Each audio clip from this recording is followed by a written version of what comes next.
Hello, everyone. Welcome to the weekly SIG Compute meeting. Today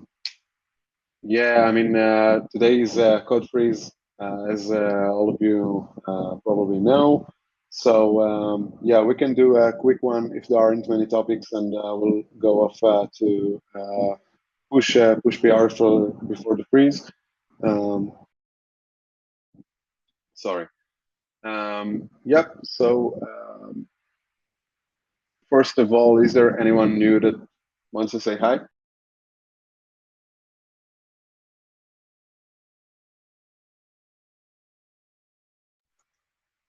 I guess not. Okay, so obviously, if you have urgent PRs related to the freeze, they'll have a presenters here, but I see that the agenda is empty. So let's jump over to the open floor. Aurel, I know that this one is yours, right? Do you want to speak before me?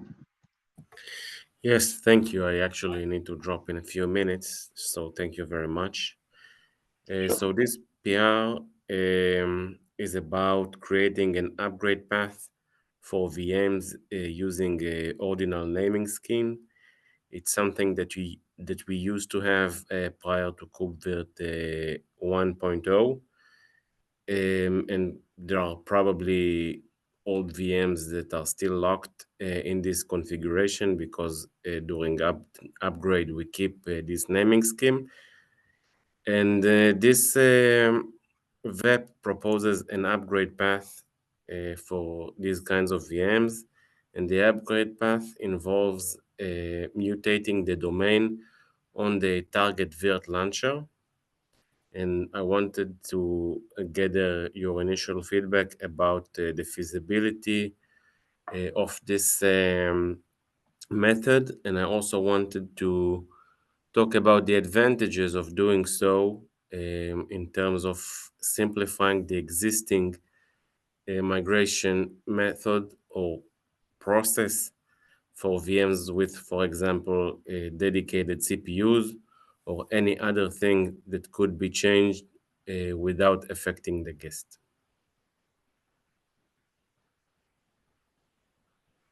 So is there someone here that's more familiar with this, or maybe Aurel, do you want to give some more background because I'm not familiar with. Basically, there are some fields in the domain that you can change when you move from the source to target in the migration.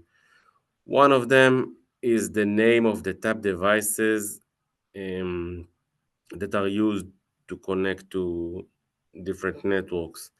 Another thing that could be changed, for example, would be the dedicated CPUs, like the CPU numbers that you have on the source versus what you have on the target.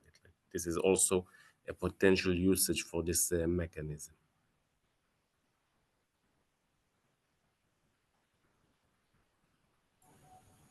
So are you asking whether it's safe to mutate the domain XML during live migration with these scenarios like changing the names or what? Basically, we already do it. Like for dedicated CPUs, we do it, but we do it on the source Virt launcher. And here I'm proposing to add a mechanism to do it on the target and gradually Did you drop the mechanism on the source. did you try it? I mean, did you have the POC? You saw it.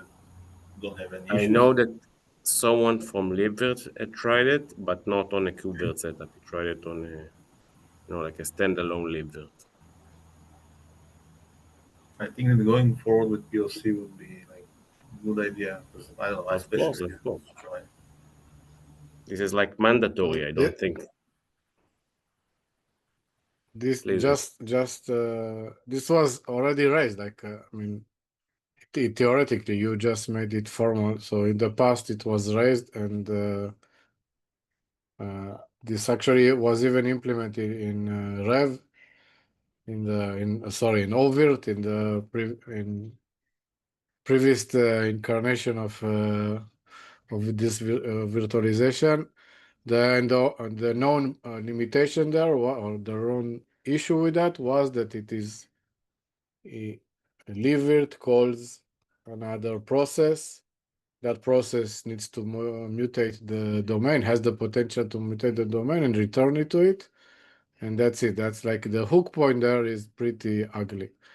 That was the limitation. And a year ago or something like that, there was an attempt to ask them, or a few months, I don't remember, to ask them to do it in a more code style. I don't know, like have a connection or something through the code, but they refused. They didn't like it. They don't want to do it. They are saying it may cause them all kind of difficulties, and they didn't want to do it. So and that's it. So I guess you could do the POC. The risk here is that you may crash libvirt. This is why they don't want to do it. You could crash it, or you can cause it to freeze, because in the code of the hook, then you do all kind of operations, and that operation can stall, and then libvirt will just be stuck until you finish. Anyway, it's very similar to it's similar. It's very similar to the hook that we have today to change the domain XML. The internal hook. I don't remember what's the name of that one. It's just in another place. Anyway, yeah. So I guess this is what you meant, right? This mechanism you wanted to use. It's actually a mechanism that is triggered by libvirt. Like libvirt triggers a script that we already have. It was introduced in order to support TPM, if I remember correctly, or something along the lines of understanding whether the migration succeeded or not. I don't remember the exact scenario that it wanted to solve. But this script gets the domain XML into its standard input. It should pipe it into virt control, a virt launcher in some way. Virt launcher should mutate it, hand it over back to the script, and then the script should write it into standard output, and libvirt will do the rest. Yeah, you are surprising me that this is actually running now. Sounds, yeah. You are saying that we're already utilizing this hook point? We are utilizing the script, but we don't pass the domain into virt launcher. No, but the problem is not really the processing the domain and mutating. The problem is the fact that this script is actually a process. So libvirt process calls another process, and then it waits for it to finish and then continues. That was the risk. If you're saying it is already used, then you can ride on it. Yes. But yeah, I think what was raised here to do a POC, that makes sense. Like, unless someone doesn't like the idea in the first place, maybe you should get at least a review on the PR, some feedback formally, and then you can do the POC. Sounds good. Yeah, I think a POC would be great. I think that it will also be valuable to explain like what's the current flow versus the proposed flow, and like what you said about dedicated CPUs and other stuff it would benefit. It's also interesting. But yeah, I will need to dive more into it to fully understand it. But I will surely take a look. And thank you for submitting that. Thank you very much.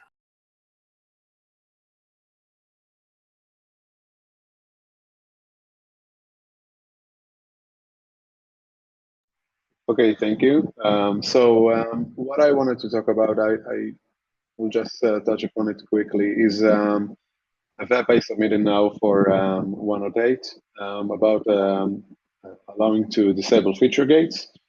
So first of all, this is very important in my opinion, because it would help us bring beta features to be on by default, which I think is a great thing for us as an upstream community, because it will basically force like every one of us to use our own to eat our own dog food. basically, and to give and to gain very wider feedback before a feature goes to GA. And yeah, I think it's very important. This was a PR recently and I changed the implementation like 4 times. So I decided eventually to have a web over it. So this web will basically lists all of the alternatives that were raised in the original PR. There are 4 different approaches here to how we can achieve that. It's basically an API discussion. So yeah, I would really love to hear your opinions, and whatever approach we choose, I really wish to move forward with this because it's very important in my opinion. So yeah, any quick feedback if you have now, and if not, I'll be happy to see your comments in the PR. So I took a quick look at it, and I'm favoring approach 1 myself, just because it follows all the Kubernetes guidelines. I know it's not backwards compatible what we have, but you can make a webhook that when you upgrade, it automatically changes it for you. So. Yep, and I'm obviously biased, but after changing the implementation so many times and hearing so many opinions, I also vote for approach number 1. I think it's the best of the alternatives. Yeah, I agree. But that's my opinion. So. Hey, I have a question, not regarding the API, but on the implementation side. So some of the features require restart of the component. Other features don't require a restart. Also, some features only touch, for example, API and controller, while others can touch handler and the controller, right? So my question would be, those kinds of details, are those expected to be handled by the feature implementation, or should it be captured somewhere here in the API? So I mean, I'm not considering. I don't consider this subject to be part in scope for the web. Basically, I'm only talking about changing the API to be able to disable feature gates, and that's a scope.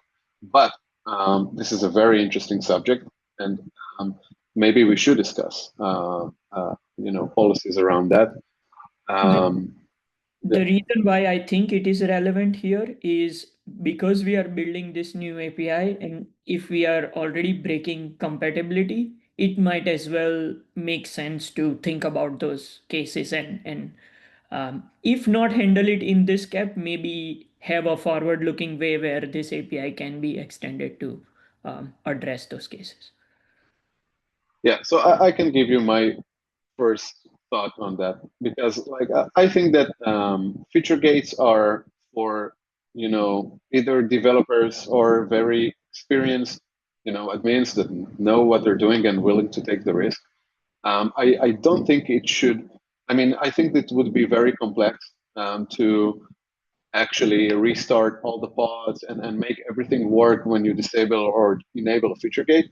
So my perspective is we should document it on a per feature gate basis. I'm fine with it to be rather complex to enable an alpha feature and have to kill some pods and retrigger them for it to actually work. In Kubernetes, to put things in perspective, it's much more complex than that. So that's at least my view on that. Okay, yeah, it makes sense. Just to put context, Itamar, I think this was already raised like a year ago, something like that, if I'm not mistaken. And there were, I guess you are formalizing it now, right? I mean, maybe we should formalize. Maybe we should propose a policy, and that's just my initial thoughts. But maybe No, this people one. disagree. I mean, this web. This web Oh, page yeah, yeah. formalizing that. Okay. So the problem, I think, in general, the problem with this one, and I think this was raised as then, I don't think you are. I mean, I find it. I know this is better if we started it today. The problem with this is this violates the API in the sense that you have two ways to do the same thing, and that's like usually necked at the architecture level or at the best practices level. And it will cause some problems with, I'm guessing it will cause some problem to understand what the hell is going on.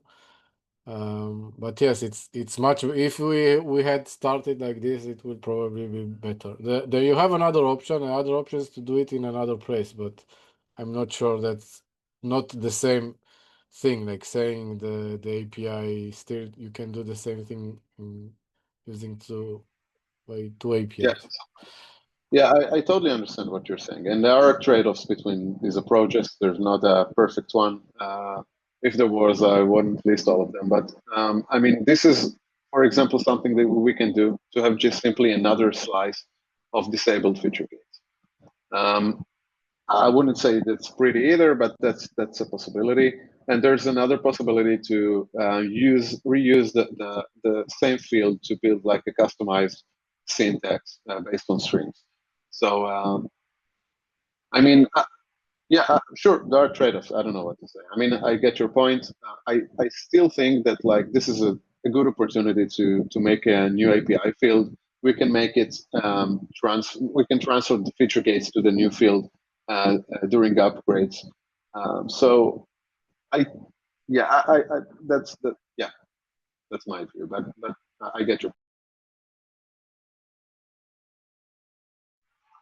And let me know on the web like what you think and which approach you like the best, or if there's one that I didn't think about. Okay, I think we can move to the next item. So, Olalekan, I hope I'm saying your name correctly. Do you want to be next? Yes, you're correct. So I opened this the last time, although it already as a review. But I'm not sure what next to be done. That was why I added it. Last time he said it was going to go with the 1.8 what's it called, 1.8 release. Yeah. So I included it because I wasn't too sure what is the next thing to be done.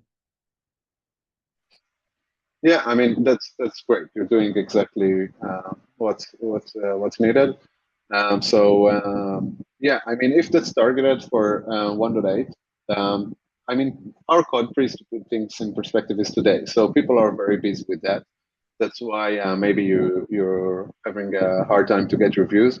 But that's absolutely great that you submitted it right now, so people can have a look early and give feedback. And yeah, I see Vladik added this to the enhancement tracking, so we're aware of it, and we'll definitely have a look. And yeah, thank you. Yeah. Or if you want to say a few words about it, you're welcome.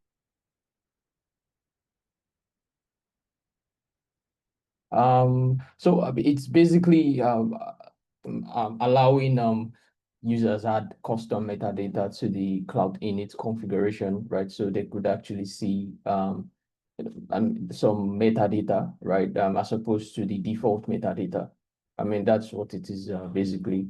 And then I mean it can be added with the secret or directly in the CRD or in the custom resource. Yeah. I mean, that's just it, basically.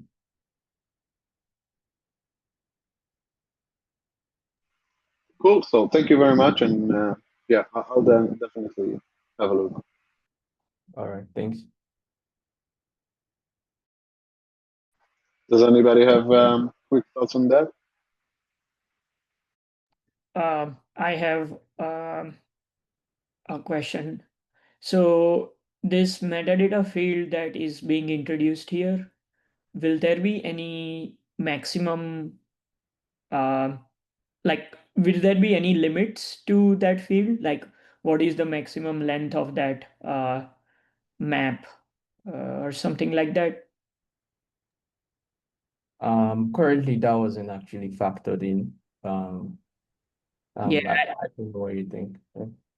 I think that's something to be explored, because the object sizes matter a lot in terms of what kind of performance and scale we get out of it. And because VMI is the core type, having an unlimited map value there will be problematic. What length do you think would be reasonable?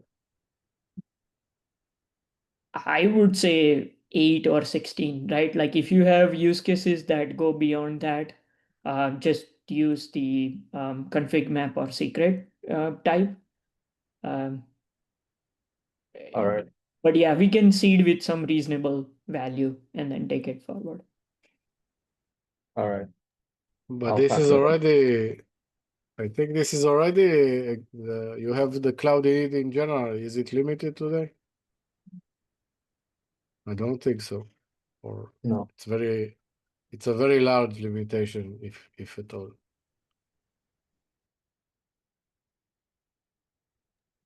Sorry, I don't follow, Edward.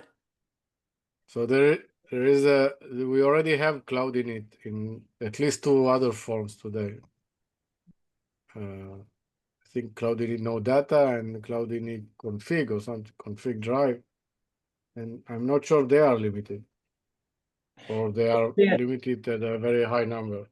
Well, they are not core KubeVirt types, right? They are config map or secret, so that would be Kubernetes types, and those larger numbers have their limitations elsewhere.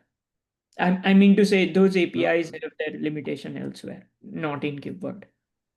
No, here you see the API example here, right? You look at for example, the user data. That's like a free text, right? You have user data and network data, I think today. Mhm. Or this is the example of cloud init, no cloud, and this is the user data is a field in the VMI spec.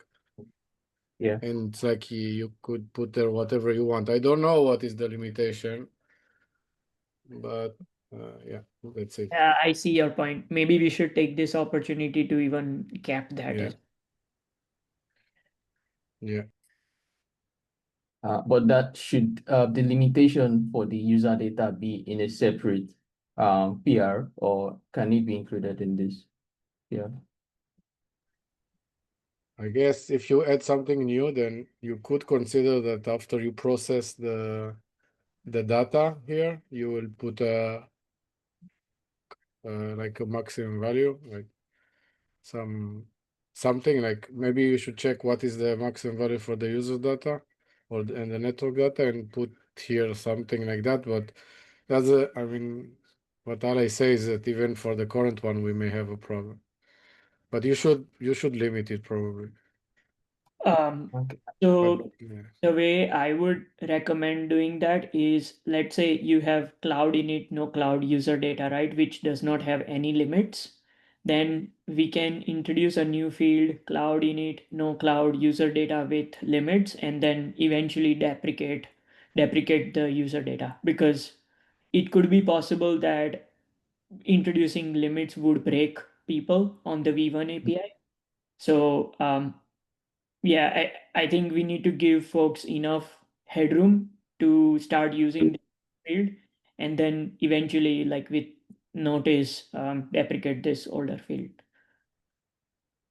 Yeah, but for his what for this suggestion, I think we can just say what is the limit of the metadata Yeah. content, and that's it. Like we can start with that one. Yes. Yeah, the new field can start with preceded limit, but the old field will need little bit of care in moving to a limits that was defined. Yeah, I would say that like in it's sort of out of scope for this step, right? It's a separate problem. So yeah. Yeah, I agree. But it's a great problem for SIG API or whoever is looking at API issues. There is they sent a SIG architecture proposal, so it will fall there probably.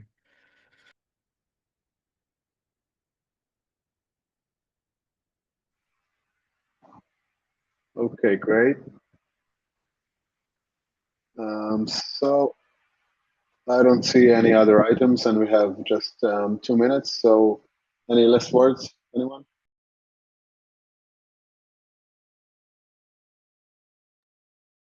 Itamar, this is Nir.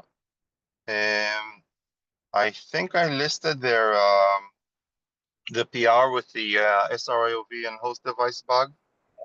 Yep. So sorry for missing it. Yeah, I see it now. So yeah, so you've reviewed it, and I think that you've requested the Vladik's attention. And I don't think he's on the call, but I wanted to raise it to his attention.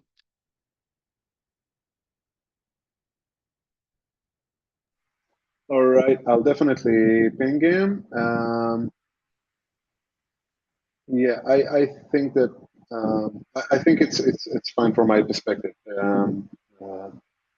So yeah, I think I will approve and let Vladik do the LGTM, and yeah, I'll ping him after that. By the way, since it's a bug, we can backward it, so it's not. I mean, don't be afraid of that code freeze. Yeah, of course.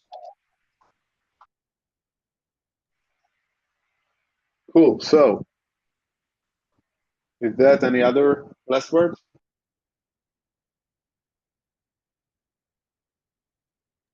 Thank you. Bye. Thank you. Thank you. See Bye-bye. ya. Thanks, bye.